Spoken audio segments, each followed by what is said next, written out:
Well, maybe people will say this is subjective this morning, but we're going to chat about what are the hidden costs in the transfer process, because I'm busy transferring, buying a house, and I just want to know what's happening there. Well, I phoned in Hein, Dyssel, the senior associate at STBB. He's here in studio, and we're going to discuss it broadly today. So, good morning, Hein. Welcome here. Morning, Donnie. Morning, Lucia. Nice to be here again. Love it. And I hope I don't shock you too much, Donnie, but let's have a look at the cost. I feel my wallet already thinning. Listen, let's kick it off. Okay, so purchasing a property is quite costly. We know that. But what are the main costs which I will have to pay as a purchaser when purchasing a property? So, Donnie, what we're going to have a look at is the main cost that you have to pay. We find that a lot of the clients are quite well educated. You know, you've got Google, you can go on to websites like STBB's website and have a look at the cost. But the main cost that you'll have to pay is obviously the transfer cost, the transfer fees of the attorney, as well as the transfer duty payable to SARS. There are a rates clearance certificate amount that you have to pay to the municipality to issue us with a rates clearance certificate or a levy clearance certificate if it's a sectional title scheme. But those fees are calculated and established by the Law Society. So it's a sliding scale. So depending on the purchase price of the property, that will depend on how much you pay towards the transfer cost. And if you want to take out a mortgage bond in order to pay the purchase price or a portion thereof of the property that you're purchasing, then there are also bond registration costs that will have to be paid. And again, it's set by the Law Society and it's a sliding scale. Depending on how big a bond you take, it will determine how big the costs are. Now, those costs cannot be included in the bond amount. Sometimes you are lucky, you can go to your bank and you can say, listen here, Mr. Bank Manager, I can't afford these transfer and bond costs, and they can include those costs in your bond amount. So they will give you a bond approval of 108 to 109%, which will then include those costs. But that happens very seldom. I just want to say, nice bank manager there. But maybe play golf with him, but if not, then no. And there's also an initiation fee charged by the banks. It's all standard. It's 6,037 Rand. That amount normally gets debited to the bond amount, but you sometimes have to pay that up front as well.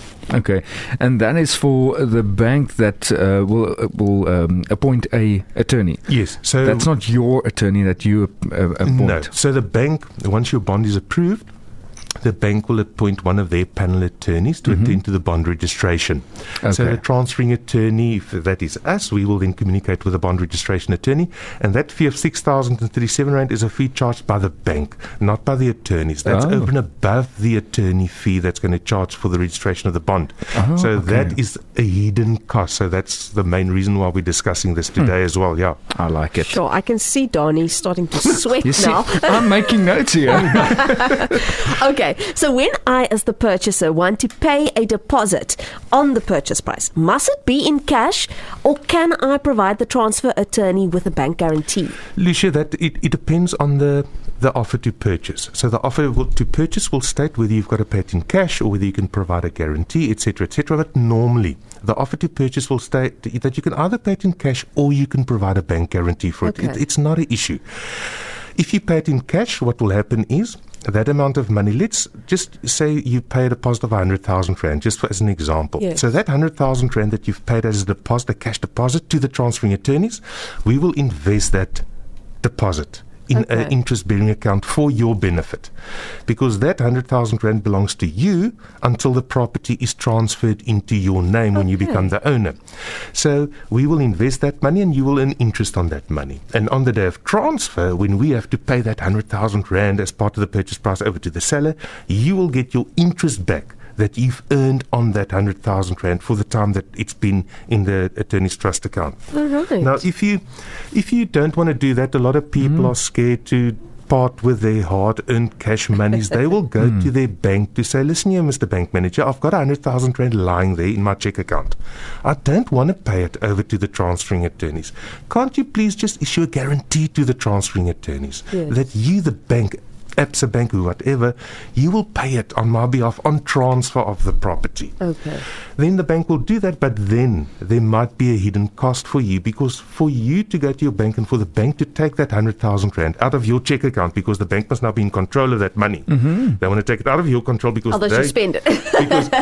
because they must give a bank guarantee now to the attorneys, and they don't want you to touch that money because they've got to issue a bank guarantee. Yes. The bank will charge a fee for that normally to issue that bank guarantee. It's normally 4% of the value of the guarantee, 4% of 100,000 rand. Plus, sometimes when the banks take that money, 100,000 rand, out of your check account and put it in their suspense account, you don't earn any interest on that money. Okay. So, it's your decision at the end of the day if you want to rather pay that extra cost or use your hard-earned money.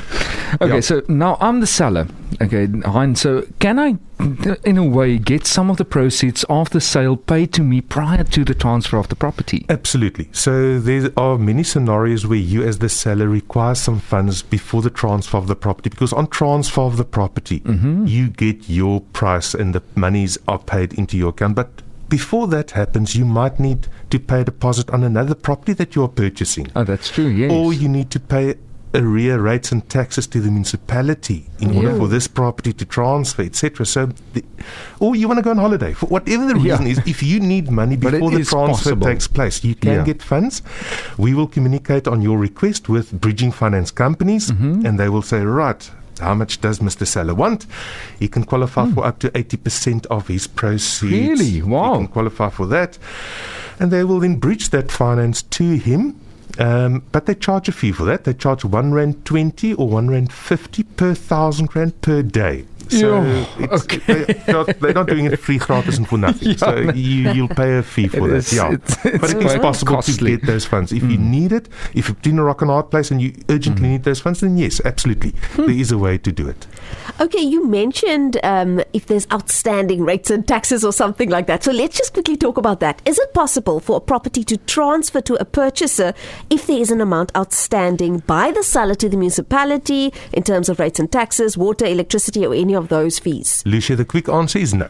It's not. So in order for a property to transfer at the deeds office will not allow that property to transfer unless they've got a certificate from the municipality confirming that that owner owes nothing on his municipal account. Fantastic. Arrears, and also 2 months in advance, because that rates clearance certificate that the municipality will issue is valid for a period of 2 months. So when we receive the offer to purchase, we write to the municipality and we say, right, municipality, this person is selling the property. What are the outstanding figures and the amount that you require as the municipality in order to issue us with that rates clearance certificate? The municipality will then come back to us and say, listen here, Hein owes 10,000 rand in arrears, plus he must please pay 3,000 rand for 2 months in advance, for example. So he must pay 13,000 rand. And that's often where bridging finance comes in, because we might have to bridge that finance for Hein that can't afford to pay that 13,000 rand now. But so also the sellers don't always know or understand that they must pay for 2 months in advance as well. But they don't lose that amount of money. It's merely a credit on their municipal account. So they'll get refunded whatever the credit is on their account on transfer. They'll get refunded with that money from the municipality. But yes, we have to pay that amount of money up front. Just to make sure. We can arrange bridging finance, but we cannot transfer the property without the rates clearance certificate. Now, on that note, being refunded, I actually wanted to tell you or ask you that I'm already nervous now. There's a lot of money that has to be paid. But as the seller or the purchaser, besides the tax or besides the municipal money that you just mentioned, will I get a surprise and get refunded of some monies that I have paid towards? Absolutely. So you as the seller will obviously get a refund because of that 60 days or 2 months advance payment that you've made on your municipal account. On the day of transfer, whatever credit there is with the municipality in respect of that advance payment that you've made, you'll get that refunded back into your check account from the municipality. The other amount that you might get refunded is from the bond because when you sell your property, your bond must be cancelled. Yeah. So the transferring attorney will provide the necessary guarantees that the amount is secure to cancel your bond, and very often the banks debit your home loan account with your annual, for example, homeowners insurance. But if your bond is cancelled in August or September, you're going to get a couple of months worth of homeowners insurance that you've paid for the year in advance back from the bank. So you will get a credit for that, and as a purchaser, you'll get the interest back that you've earned on your 100,000 rand, for example, that was lying there with the transferring attorneys until the transfer took place. You'll get that as a refund back into your check account. Oh, the refund sounds great. Beautiful, eh? It sounds so nice. It's heavenly. But the amount that you have to pay it's still there. But you know what? At the end of the day, you have the property in your name, and that's what you want. That's your biggest asset. Exactly. So, yeah.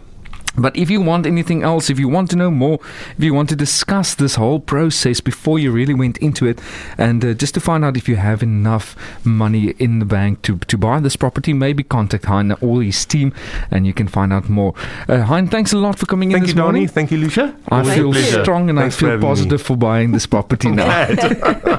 Hein, thanks a lot. We'll chat again. Cheers. Bye-bye. Hierdie regskolom was met trots aangebied deur STBB prokureurs vir vooraanstaande regsadvies teen bekostigbare tariewe. Jy kan sommer daar gaan inval by Paardevlei. Jy sal hulle gebou daar sien in Somerset West STBB prokureurs en hulle nommer is 021-850-6400.